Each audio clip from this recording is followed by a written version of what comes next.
Friends, आज एक और वीडियो बनाने जा रहा हूँ।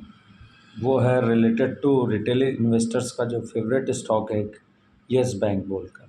अब येस बैंक में प्रॉब्लम क्या हुई उसको मैं बहुत जल्दी से आपको समझाने की कोशिश करता हूँ। येस बैंक के एक एमडी एंड सीईओ थे राणा कपूर, जिन्होंने क्या किया था, जिन्होंने बहुत ही गलत तरीके से बैंक के लोन दिए थे। बेसिकली बैंक की कमाई जो होती है किसी भी बैंक की, किसी भी बैंक फिनेंशियल्स की, तो कमाई जो होती है वो लोन बुक की ग्रोथ पे होती है। जब आप लोन देते हैं किसी को और उससे जो इंटरेस्ट मिलता है वही बेसिकली बैंक की मेन कमाई होती है। तो इन्होंने जब शुरुआत 2020 में के पहले इन्होंने जो बैंकिंग लोन दिए हैं डीएचएफएल को, आपके इनको किंगफिशर को, और उसके बाद और भी ऐसे रिलायंस पावर था शायद, और भी कई सारे बैंक्स थे बहुत सारे बिजनेसेस थे जिनको इन्होंने गलत तरीके से लोन दिया था। और इतना ज़्यादा लोन दिया जिसकी वजह से पूरे फिनेंशियल्स जो है वो बिल्कुल ख़राब हो गए थे। माने बेसिकली बैंक कमाती जो है वो अपने इंटरेस्ट पे कमाती है, और जो इंटरेस्ट उसके पास लौट कर आता है उसी को वो वापस किसी दूसरे को लोन देती है।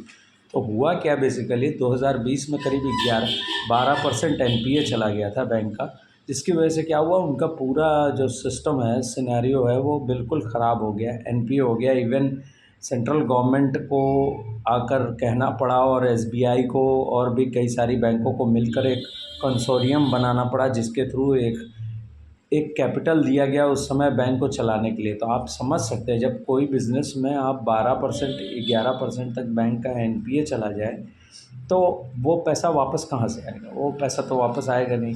तो बेसिकली येस बैंक जो है वो 400 रुपये से गिरकर करीब करीब मेरे ख्याल से शायद 12-13 रुपये या 4 रुपये के आसपास आ गया था।